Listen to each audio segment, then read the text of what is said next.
we'll have to rehash that question. Okay, so sure, absolutely. yeah, but yeah, welcome. Good to see you again, mate. Good to be back on here. Yeah, continuing my point, as I was saying, new technologies typically advance. It typically moves forward in the absence of regulation. Not to say I don't believe that there should be some regulations to protect the consumers, people who are unaware of it. We have all heard funny stories around blockchain, that how someone in US was selling Chuck E. Cheese tokens to innocent people, calling it bitcoins. So when these kinds of things happen, it's important to have some safeguard in place. But more importantly, as a technology, it will only advance when not just entrepreneurs coming up with new system use it, not to build something good, not just as a buzzword, not just as something you throw into your pitch deck to secure a round of funding, but something that's actually solving a pain point. When they do that, big tech, the giants that are ruling all the systems will finally start to take notice, and they have started taking notice. Tesla just invested $1.5 billion in bitcoins. They have now started accepting it as a mode of payment. So there is more and more adoption that's coming in for blockchain, for bitcoins, for cryptocurrencies. It's only a matter of time when it becomes an industry standard, because typically new frameworks have come up from bigger organizations. So when we build something where we are actually helping them elevate those current frameworks, they will also start accepting it. And that acceptance will finally lead it to becoming an industry standard, finally lead it to becoming a viable product and not just a buzzword.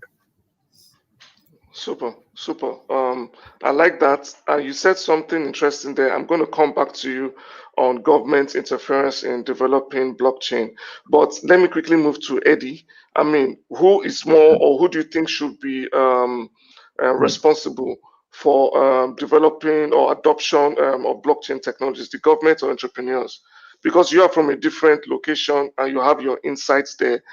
Who do you think should be more responsible for adoption? I think the government will be more important first, yeah. But also the entrepreneur is also important, yeah. But I think all the leaders we should be make clearly about the ecosystem, because I know some countries that they will only focus on marketing, and also the investment, yeah, the investment of bitcoins or other things, but without the cooperation and without the long-term thinking. But I also note the government is also very important, because the regulation is quite important for government to help to establish, because the whole blockchain can enhance the whole ecosystem besides the original countries. So I think the government should have the ideas, and also I think their mindset is need to be more open-minded.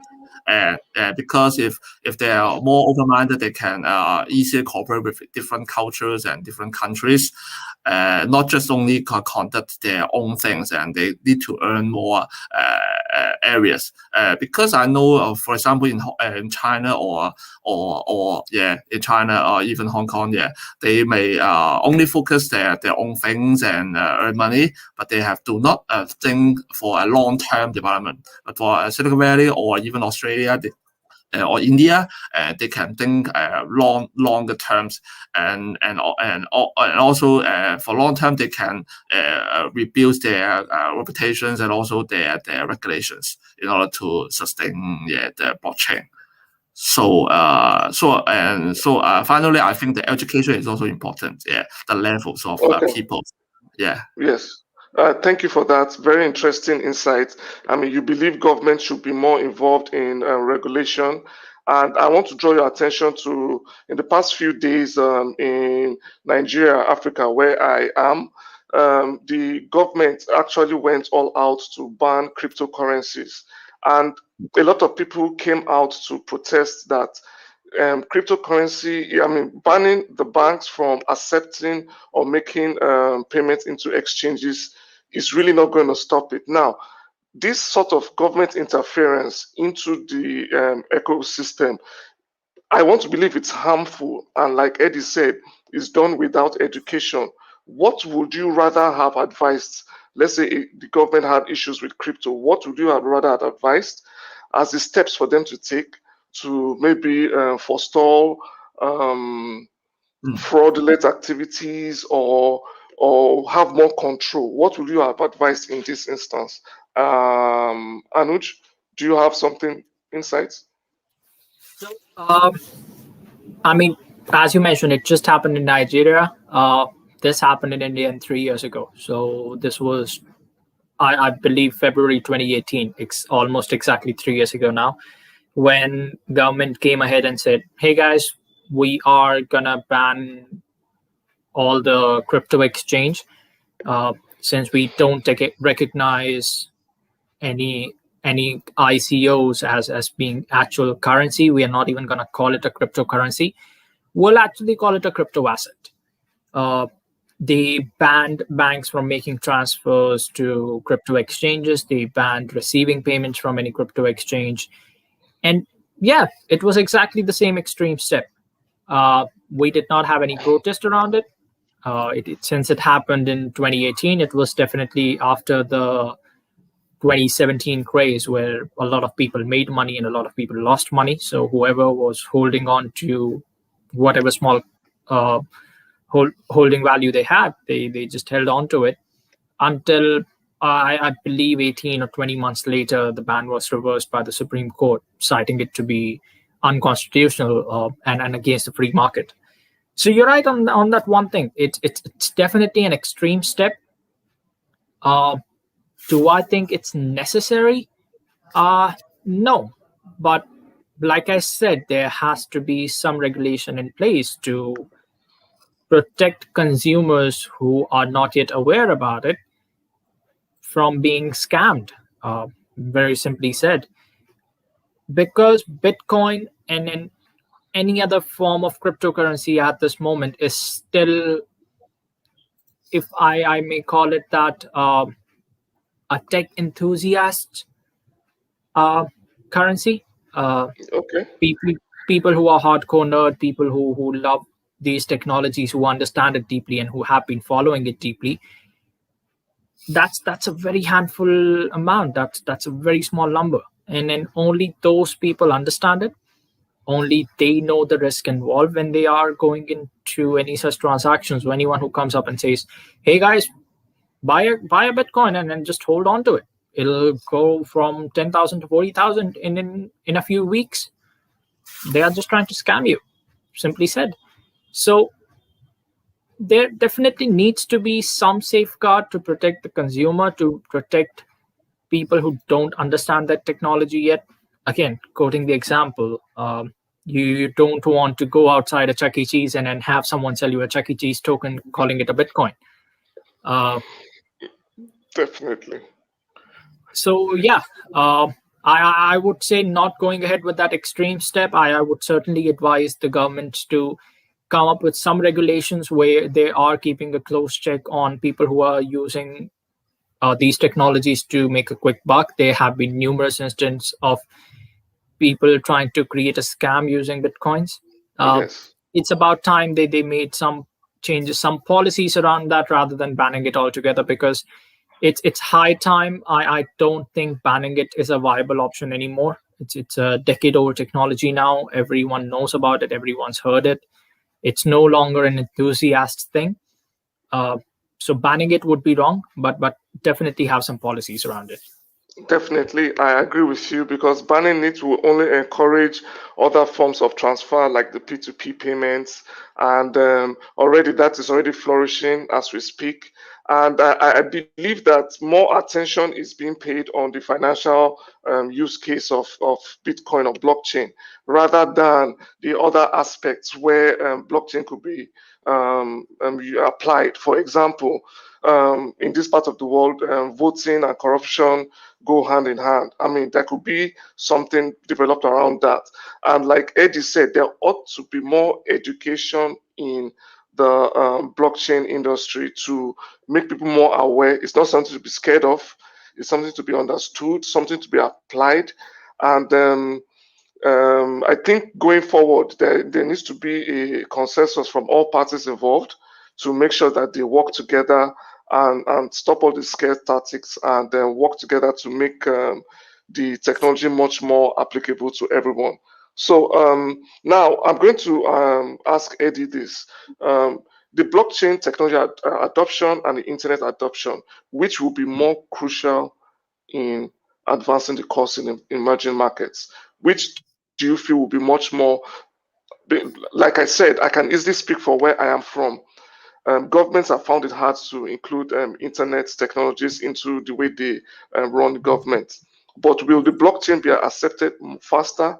Why will it be accepted faster? In your side of the world, which do you think will be adopted faster, the blockchain technology or the internet technology? I think a blockchain system is more accurate. Yeah, it's more important than the internet, and because I think the internet adoptions is pretty good in the different countries as well, and also even because due to the virus, the diseases this time, I think more countries are even lower developed countries also develop their internet penetrations, and so I think internet is a must to enhance more things. And also because I think internet not only conduct in blockchain as well, so blockchain is more important to conduct the whole corporations. Yeah. And Okay. also, I just know many large corporations, large brands such as Microsoft or Amazon. They also conduct their great ways in cloud computing, integrating cloud computing and blockchain or device apps as well. So yeah, I think those large corporations is a good background for many different people in different countries and get more information and better to cooperate.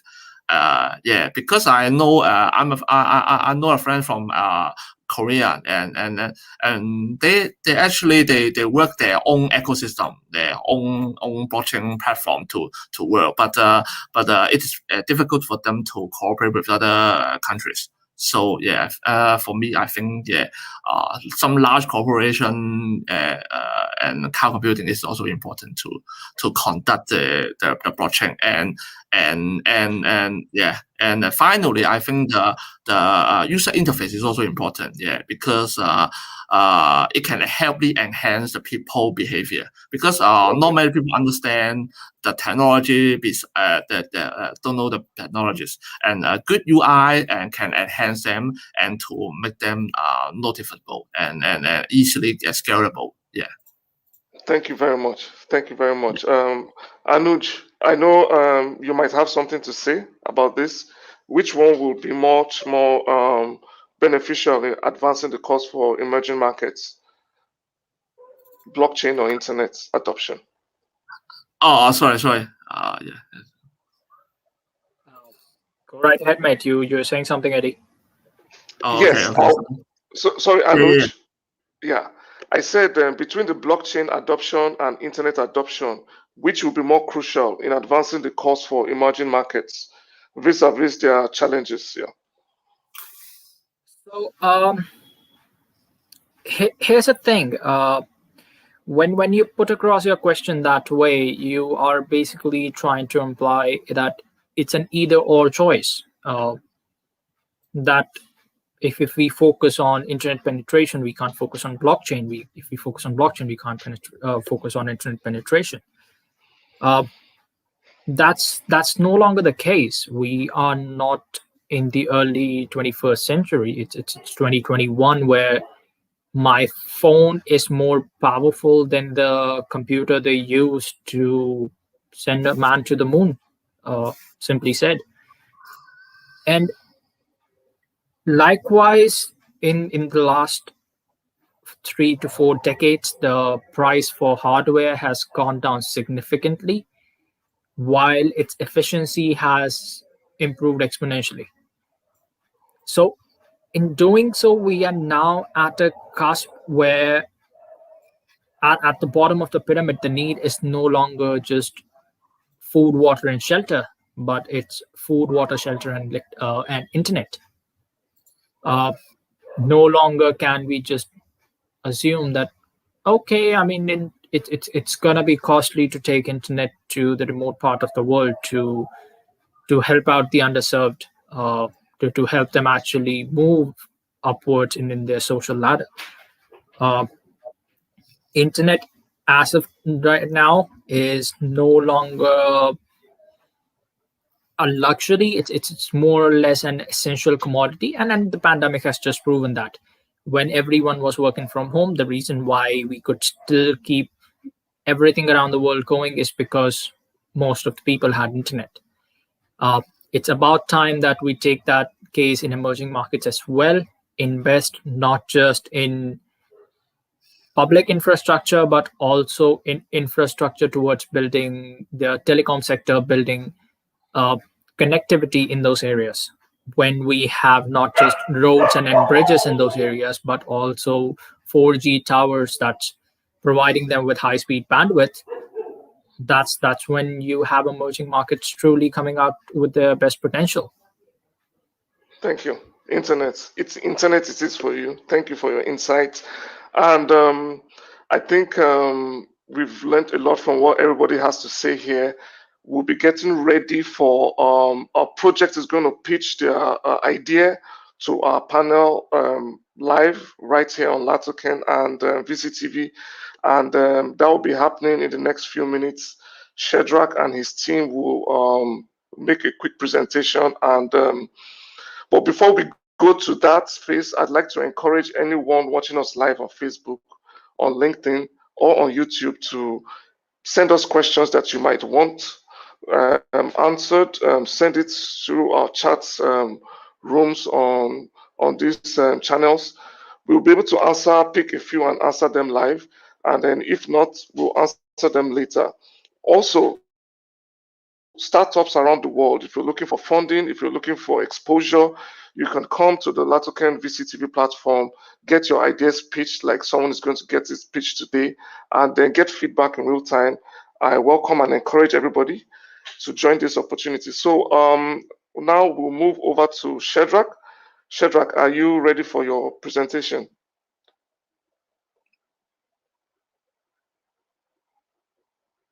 Hi, Shedrack. Yeah, I need to hear you. Your mic is off. Your mic is off. I need to hear you. Oh, unfortunately, we have audio issues from Shedrack. While he's fixing it, let me go back to our panelists. Anuj, any insight into the future of blockchain technology? I mean, in the coming years, where do you see it taking us to? 5-10 years from now?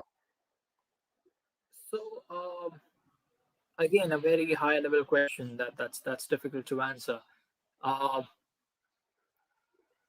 Blockchain in itself as a technology over the last 2 years has been something that has evolved not just by days but by seconds. That's right. We have seen a technology that had a meteoric rise in 2017, followed by an equally bad drop just days or weeks later. And since then, there has been steady growth. We have seen a lot of advancements. We have seen a lot of adoption, not just from consumers, but also from big banks now. Visa started off a card where they are, instead of offering any reward points, they are now offering Bitcoins, that's cashbacks. And that's Exactly, a huge yeah. step. That's basically taking people towards that first step of buying cryptocurrency or holding on to cryptocurrency, making it more widely accepted, making it more widely adopted. Uh, so it's difficult to say where it will be from 5 years from now. Who knows? Maybe over the next 2 years we'll see most of the banks accepting it, and it becoming a common value proposition that people use to make online transactions. Or maybe things might just slow down again. We just have to hope for the best, and then hold on to high hopes that things will turn out well. I was on a panel yesterday, and then one of the gentlemen there said that Bitcoin is coming up with a technology where it's actually democratizing the market, where it's actually taking people to a level where instead of buying $100 million Picasso painting, I can use NFTs to basically sell a part of that painting, where the whole Picasso painting might just be 100 million. I can just invest $100 or $1,000 and then hold a fraction of it. It's just like any other commodity. It's just like buying gold or buying silver on the commodity market. It might appreciate in value, it might depreciate, but it's still giving me a chance to reach out to a market which has typically been very high end, which has typically been very exclusive. Exactly. That now I also have a chance to say, hey, I hold $100 worth of Picasso painting. Maybe in a decade it'll turn into $200, or maybe it'll turn into 20,000. Who knows? But it's still good enough for common man, for the middle class around the world to have that opportunity. That way, with the rising income inequality, we are actually giving people a chance to invest in something which can give them social mobility. When you are actually opening up that elite market to the masses, Okay. you are allowing them a chance to finally have that luxury ticket that may move them up the social ladder, that if they send their kids to college, they would not have to bear student loans for the next decade or for the next decade and a half. So it's going to be an interesting next 5 years for me. Yeah. I am definitely seeing it with a close eye at all times. Definitely under the microscope. So fingers crossed. Let's hope for the best, mate. Thank you for that, democratizing opportunities and all that. And I'll also be looking forward to that. Shedrack seems to be ready now for his pitch, and we just go over to Shedrack quickly. Make your pitch in a few minutes to our panelists. Let's see what you have. So I think we'll put up the slide next, and then you need to unmute your mic so we can hear you. Give a brief introduction of yourself, of your project, and then we'll take it from there.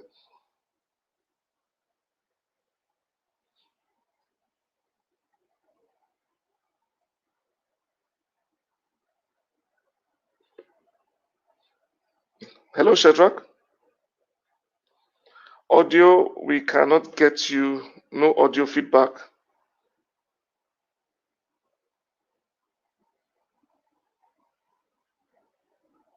Hello, Shedrack. You need to work on your audio feedback, please.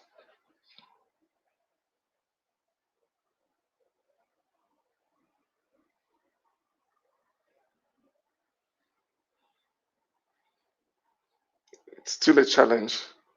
No audio feedback.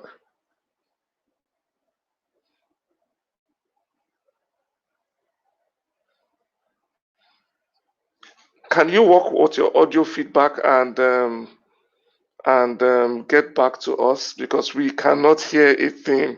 Maybe it's the connection or the internet or something, but we cannot get any feedback from you. Please work on your audio and let us know.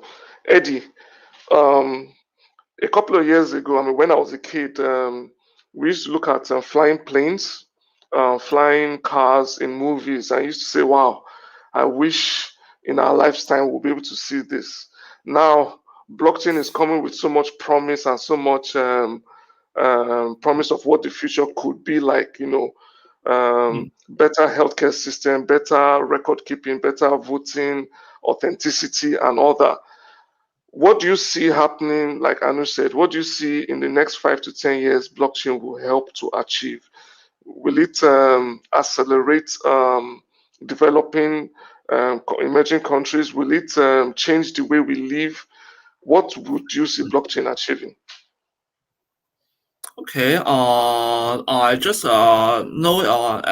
First one, I think blockchain is a very important technologies in the next 5 years or 10 years.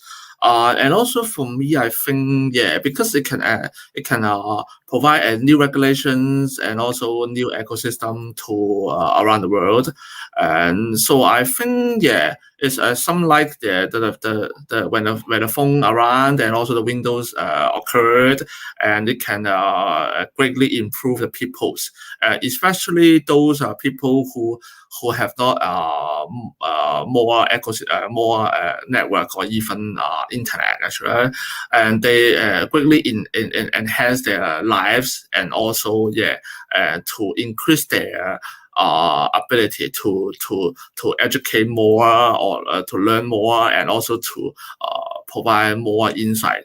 Especially for some different industry, for example, in retail or fashion industry, I think the whole market is more transparent, and they can use the online payment method, or even the smart contract ethereum to build their payment gateway, they build their payments, and to allow people to do more transformations and do more different transactions in buying things or e-commerce ideas. And also for some emergency markets, I think it's also important, because they can first think about the internet and also the technologies, and then to help them to align with different country standards. And I know because there are different countries have different standards, but every standard and every people have their own ability to involve in different areas.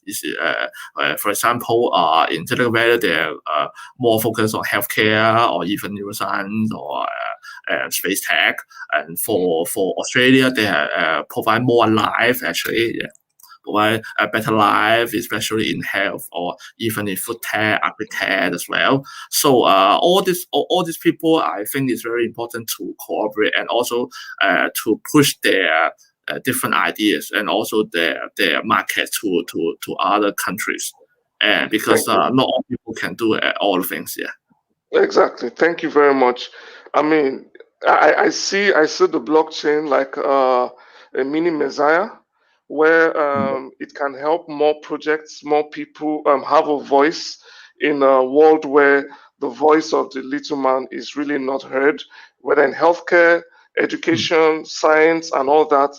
The blockchain is here to stay, and it will advance. Unfortunately, today our pitching projects could not connect properly with us, and so we will have to reschedule. But I sincerely thank Anuj. I mean, your insights in blockchain and your experience, is something I'm sure the audience would have enjoyed. Eddie, you came with practical understanding of what government should and should not be involved in, and I appreciate it. I look forward to having you guys again on another topic. And till next time, thank you very much. And to our audience out there, thank you for watching VCTV, and look out for the next show. Bye bye.